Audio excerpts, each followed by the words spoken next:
السلام علیکم ورحمۃ اللہ وبرکاتہ۔ آج کی ویڈیو کا موضوع ہے جن کا حضرت محمد سے ملاقات کا واقعہ۔ ویڈیو شروع کرنے سے پہلے ہمارے چینل کو سبسکرائب کرنا اور گھنٹی کے نشان کو دبانا نہ بھولیں۔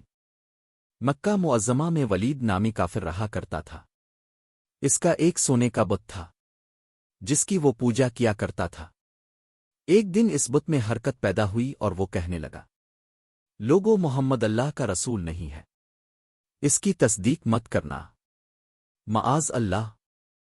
ولید بڑا خوش ہوا اور باہر نکل کر اپنے دوستوں سے کہنے لگا، مبارک ہو، آج میرا معبود بولا ہے اور صاف صاف اس نے کہا کہ محمد اللہ کا رسول نہیں ہے۔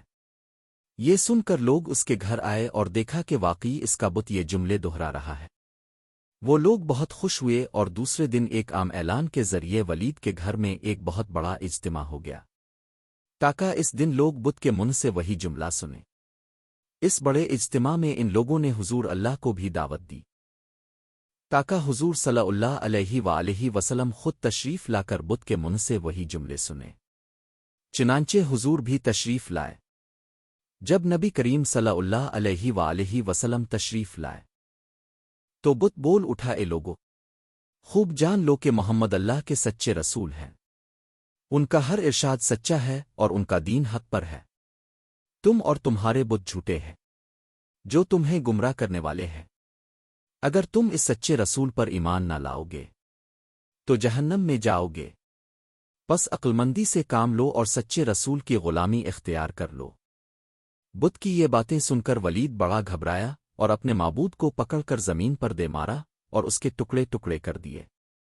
حضور فاتحانہ طور پر واپس ہوئے تو راستے میں ایک گیوڑ سوار جو سبز پوش تھا حضور صلی اللہ علیہ وآلہ وسلم سے ملا۔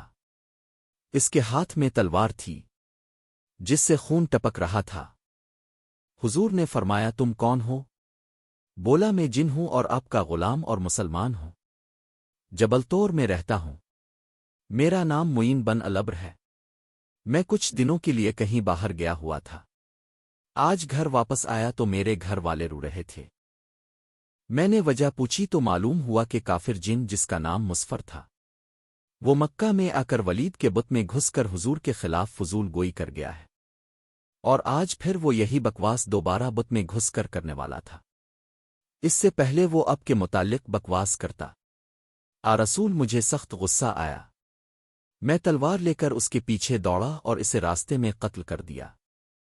پھر میں خود ولید کے بت میں گھس گیا اور اب جو کچھ کہا میں نے کہا۔ حضور نے یہ قصہ سنا تو بڑی خوشی کا اظہار کیا اور اپنے اس جن غلام کے لیے دعا فرمائی۔